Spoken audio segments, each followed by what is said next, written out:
اعوذ باللہ من الشیطان الرجیم بسم اللہ الرحمن الرحیم بسم اللہ الرحمن الرحیم۔ اسلامی تاریخ کی یہ خصوصیت ہے کہ اس میں بیان کردہ تمام واقعات مستند اور شک و شبہ سے پاک و صاف ہیں۔ بالخصوص سیرت رسول صلی اللہ علیہ وسلم کے سلسلے میں تو دور تک کسی غبار والی بات کا تصور بھی نہیں کیا جا سکتا۔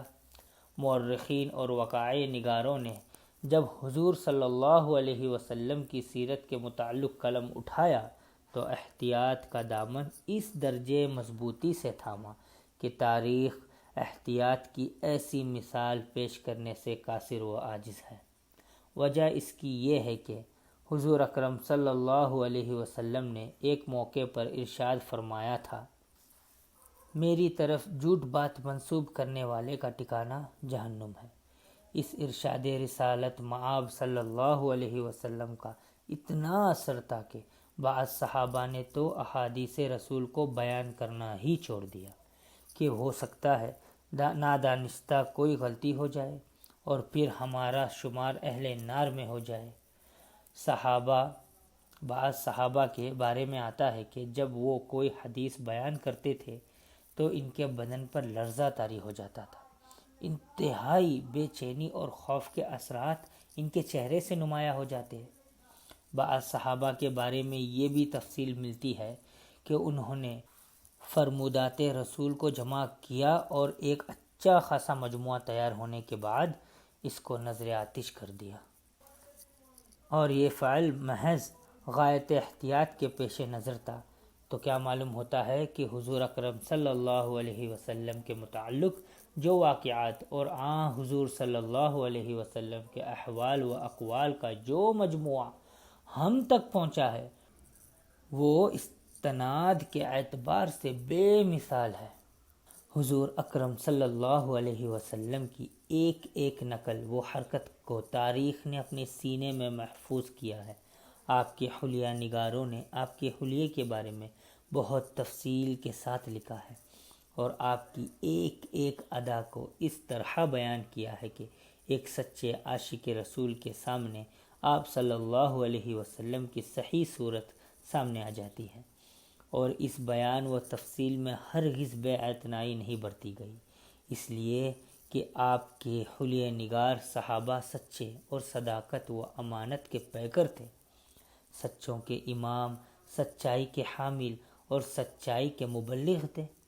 صدق و صفا ان کاشیوں اور شاعرانہ تخلیقات سے دور تھے۔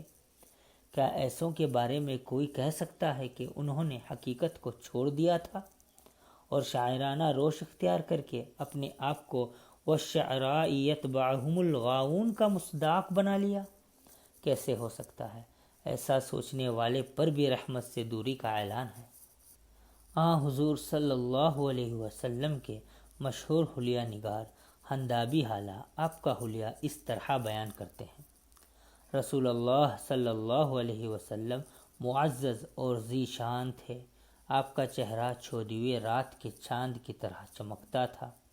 آپ میانہ قد آدمی سے قدرے لمبے اور دراز قد آدمی سے قدرے پست تھے۔ آپ کا سر مبارک قدرے بڑا تھا۔ بال پر پیچ اگر بالوں کی مانگ نکل جاتی تو نکلی رہنے دیتے، ورنہ نہیں۔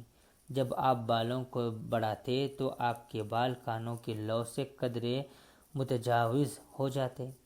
آپ کا رنگ چمکدار، پیشانی کشادہ تھی، ایبرو قدرے خمیدہ باریک گنے اور غیر پیوستہ تھے۔ ان کے درمیان ایک رگ تھی جو غصے کے وقت ابھر جاتی۔ ناک قدرے بلندی مائل جس پر ایک نور نمایاں تھا۔ جو آپ کو بغور نہ دیکھتا وہ آپ کو بلند ناک والا سمجھتا۔ داڑھی گھنی، نرم و ہموار رخسار، کشادہ دہن، کشادہ دندان مبارک، سینے سے ناف تک بالوں کی ایک باریک لکیر۔ آپ کی گردن گویا گڑیا کی گردن تھی، صفائی میں چاند جیسی۔ آپ متناسب الاعضاء، پرگوشت اور گٹھیلے بدن کے تھے۔ شکم اور سینہ ہموار، سینہ چوڑا، کندھوں کے درمیان کافی فاصلہ تھا، چھاتیاں اور شکم بالوں سے خالی، سوائے اس ایک لکیر کے جو سینے سے ناف تک تھی۔ البتہ سینے کے بالائی حصے پر قدرے بال تھے، کلائیاں دراز، ہتھیلی کشادہ، ہتھیلیاں اور قدم پر گوشت، ہاتھ اور پیر کی انگلیاں متناسب طور پر لمبی تھیں۔ آپ کے تلوے کچھ گہرے اور قدم ہموار تھے، جن پر پانی نہیں ٹھہرتا تھا۔ جب چلتے تو قوت اور زور سے پاؤں اٹھاتے، اور جب رکھتے تو ذرا جھک کر آہستہ رکھتے، قدم کشادہ کر کے رکھتے۔ جب آپ چلتے تو ایسا معلوم ہوتا کہ آپ بلندی سے نشیب میں اتر رہے ہیں۔ جب کسی کی طرف دیکھتے تو نگاہ نیچے رکھتے، آپ کی نگاہ بنسبت آسمان کے زیادہ تر زمین پر رہتی۔ خاص بات یہ تھی کہ جب آپ اصحاب کے ساتھ چلتے تو اپنے اصحاب کو آگے رکھتے، جس سے ملتے اس کو پہلے سلام کرتے۔ حضرت جابر ابن سمرہ رضی اللہ عنہ سے روایت ہے، وہ فرماتے ہیں کہ ایک مرتبہ چاندنی رات میں حضور صلی اللہ علیہ وسلم کو دیکھ رہا تھا۔ اس وقت آپ سرخ جوڑا زیب تن فرما تھے۔ میں کبھی چاند کو دیکھتا تھا اور کبھی آپ کو۔ بالآخر میں نے یہی فیصلہ کیا کہ حضور اکرم صلی اللہ علیہ وسلم چاند سے کہیں زیادہ جمیل و حسین ہیں۔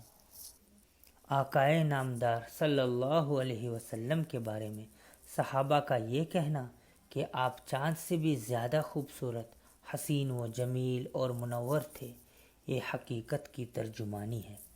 اس لیے کہ آقا کے بارے میں صحابہ کرام مبالغہ آرائی سے کام نہیں لے سکتے، بلکہ دوسروں کے بارے میں بھی یہ جماعت حقیقت سے نہیں ہٹی۔ لہٰذا یہ ماننا پڑے گا کہ صحابی جو شان اقدس میں کہہ رہے ہیں حقیقت پر مبنی ہے، شاعروں کی طرح اپنے محبوب کو بڑا چڑھا کر پیش نہیں کر رہے ہیں۔ چاند سے تشبیہ دینا یہ کہاں کا انصاف ہے، اس میں ہیں جائیاں، آپ کا چہرہ صاف ہے۔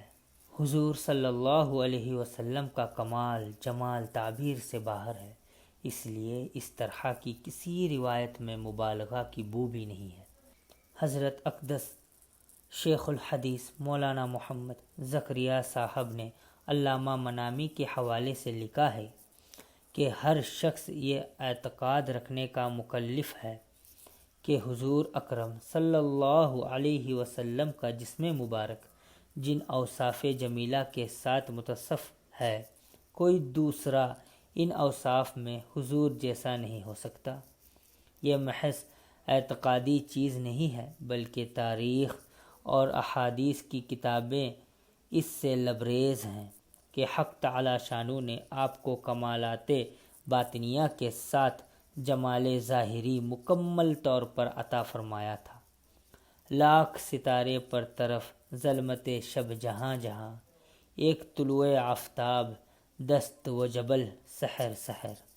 ام المؤمنین حضرت عائشہ صدیقہ رضی اللہ عنہا، جو سب سے افضل صحابی حضرت ابو بکر صدیق رضی اللہ عنہ کی ساجزادی اور آپ صلی اللہ علیہ وسلم کی زوجہ مطہرہ ہیں، اور جن کی شان تعظیم کے لیے اتنا کافی ہے کہ کتاب اللہ میں ان کی برائت کا اعلان ہوا، وہ آپ صلی اللہ علیہ وسلم کے بارے میں کہتی ہیں کہ اگر زنان مصر میرے آقا کو دیکھ لیتے تو بجائے ہاتھوں کے سینوں کو چاک کر لیتے۔ تیرا وجود وجود خدا کی دلیل، تو بھی جلیل و جمیل، وہ بھی جلیل و جمیل۔ قل إن كنتم تحبون الله فاتبعوني يحببكم الله ويغفر لكم ذنوبكم والله غفور رحيم۔